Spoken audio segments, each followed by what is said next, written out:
Suspension നടപടിക്കെതിരെ N Prashant കേന്ദ്ര administrative ട്രൈബ്യൂണലിനെ സമീപിച്ചേക്കും. നിയമോപദേശത്തിന്റെ അടിസ്ഥാനത്തിലാണ് നടപടി. ഉന്നത IPS ഉദ്യോഗസ്ഥരുമായി പ്രശാന്ത് ആശയവിനിമയം നടത്തി. വിവരങ്ങളുമായി പ്രജിത് മോഹനൻ ചേരുകയാണ്. പ്രജിത്ത്, പ്രശാന്തിന്റെ അടുത്ത നടപടികൾ എന്തെല്ലാമാണ്? നീലിമ, ഈ IAS തലപ്പത്തെ തർക്കം അത് പിന്നീട് പരസ്യമായ വിഴുപ്പലിലേക്ക് നീങ്ങി.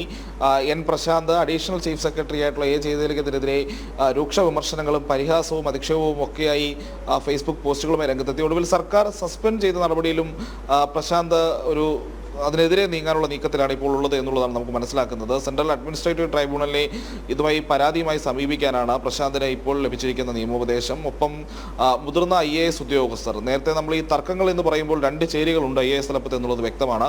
അതിൽ ഒരു ചേരിയായ പ്രശാന്തിനൊപ്പമാണ്. നേരത്തെ ഈ പല വിവാദങ്ങളിലും അല്ലെങ്കിൽ പല ആരോപണങ്ങളിലും ഒക്കെ പ്രശാന്തിനൊപ്പം ചേർന്ന് നിന്ന IAS ലോബിയുടെ പിന്തുണയും പ്രശാന്തിന് ലഭിക്കുന്നുണ്ട്. അങ്ങനെ അവരുടെ കൂടി ഉപദേശത്തിന്റെ അടിസ്ഥാനത്തിലാണ് കേന്ദ്ര അഡ്മിനിസ്ട്രേറ്റീവ് ട്രൈബ്യൂണലിനെ സമീപിക്കാനുള്ള പ്രശാന്ത് ആ രീതിയിലുള്ള ഒരു നീക്കം നടത്തുന്നത്. ഇപ്പോൾ ഈ സംസ്ഥാന സർക്കാരിന്റെ സസ്പെൻഷൻ നടപടി അത് നേരിട്ടുള്ള കാര്യങ്ങൾ അല്ലെങ്കിൽ അതിലെടുത്തിരിക്കുന്ന ഒരു നയങ്ങൾ തെറ്റാണ് എന്ന രീതിയിലൊക്കെ പ്രശാന്ത് നിലപാട് സ്വീകരിക്കുന്നുണ്ട്. കാരണം പ്രശാന്ത് ആദ്യഘട്ടത്തിൽ മുതൽ പറയുന്നതുണ്ട്, IAS ഉദ്യോഗസ്ഥർക്കെതിരെ സംസാരിക്കുന്നതിൽ നിയമപരമായ പ്രശ്നങ്ങളില്ല, സർക്കാരിനും സർക്കാരിന്റെ നയങ്ങളും ചോദ്യം ചെയ്യുമ്പോഴാണ് നിയമപരമായ IAS ഉദ്യോഗസ്ഥർക്ക് ഈ കോഡ് ഓഫ് കണ്ടക്ടിന്റെ അടക്കമുള്ള പ്രശ്നങ്ങൾ ഉണ്ടാകുന്നത്. നിലവിലത്തെ സാഹചര്യത്തിൽ അങ്ങനെ ഒരു പരാമർശമോ ഇടപെടലോ തന്റെ ഭാഗത്തു നിന്ന് ഉണ്ടായിട്ടില്ല. അതുകൊണ്ട് തന്നെ ഈ നടപടി തെറ്റാണ് എന്നുള്ളതാണ് പ്രശാന്തിന്റെ നിലപാട്. എന്തായാലും ഇതേ കാര്യങ്ങൾ തന്നെയായിരിക്കും പ്രശാന്ത് കേന്ദ്ര അഡ്മിനിസ്ട്രേറ്റീവ് ട്രൈബ്യൂണലിലും ഈ പരാതിയായി നൽകുക അല്ലെങ്കിൽ അവിടെ നൽകുന്ന അപേക്ഷയിലും പറയുക. നീലിമ.